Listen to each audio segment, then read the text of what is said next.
Le bonjour. Vous avez dû sûrement remarquer dernièrement que les sacs plastiques ne sont plus vendus de la même manière dans les commerces. À une époque, il y avait un sac plastique, on arrivait chez soi avec les courses et on jetait le sac plastique. Certains les gardaient avec des énormes sacs, deux sacs. Ça commençait à faire beaucoup. Au niveau de la pollution, c'était pas super. Alors, il y a eu deux branches qui se sont créées. La version le gros sac bien épais, réutilisable. J'ai eu l'occasion d'en voir des jetés tout neufs d'ailleurs, mais bon, je les vendais donc c'était moins jeté souvent. Ou la version toute fine. Alors, la version épaisse, on imagine bien que caler ça dans sa poche, c'est jamais pratique et une fois sur deux, on l'oublie à la maison. Et les versions très très fines, ils disent la plupart 100% recyclables, tout fin, tout fin. Il y en a même à base de maïs. Euh, c'est sympa, hein, mais bon, tu arrives chez toi, tu le jettes parce que c'est non réutilisable. Ça reste quelque chose d'hyper fin et souvent quelque chose qui se recycle tout seul. Donc personnellement, j'apprécie pas énormément. Et alors le gros sac en poche, ça fait beaucoup. Mais il y a un petit intermédiaire, un de ces sacs qui affiche sac réutilisable, ne pas jeter dans la nature. Ce sac est conforme à la loi de transition énergétique. Pensez au tri sélectif. Voilà, donc là on n'est pas sur la même matière.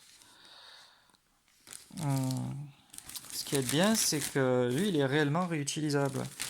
Et très pratique parce qu'il est comment dire, suffisamment fin pour pouvoir en caler dans la poche. Voilà. Donc bien sûr, on peut faire ça et le caler dans la poche, c'est une méthode. Personnellement, c'est pas trop la mienne. Bon, j'ai fait l'exemple pour le froisser, mais c'est pas la meilleure idée. Et je vais donc montrer comment on fait pour le plier. C'est un classique pour beaucoup, mais c'est toujours sympa de relancer ce genre de vidéo. Donc, on trappe le coin, cale le pouce à l'intérieur, on remonte et on tire. Ce qui reste là, on peut le remettre à plat ici, mais pas forcer. Simplement tirer. Disons que c'est plus sympa. Tu te coupes moins les doigts quand tu dois le porter si tu le gardes plat. Après c'est là, le sac est plat. Déjà pratique, c'est carré. Ensuite, le plier en 4 dans sa longueur. Habituellement, les anses se retrouvent sur la même épaisseur, cette largeur-là. Arrivé là, il faut générer des petits triangles repliés jusqu'en haut.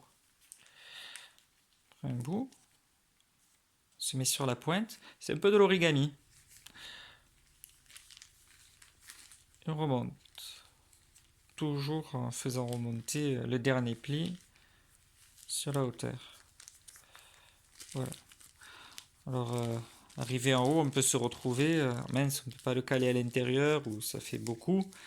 Donc, ce qu'on peut faire, c'est ajuster la longueur, faire le triangle de symétrie opposée et le caler à l'intérieur de la poche qui s'est formée, simplement.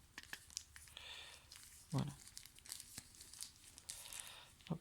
Ensuite, on peut faire bien sûr en taille un peu tassée, c'est aussi bien. Mais voilà, c'est sympa. Et voilà, on se retrouve avec un petit sac qui prend pas beaucoup de place et qui est très pratique. En comparaison d'un engin comme ça, il n'y a pas photo. Ça, personnellement, j'en prends toujours deux dans ma poche en hiver, c'est pratique, ou dans la sacoche en été. Voilà.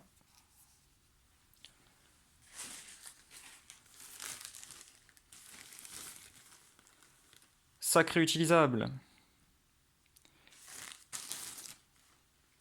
Bonne journée.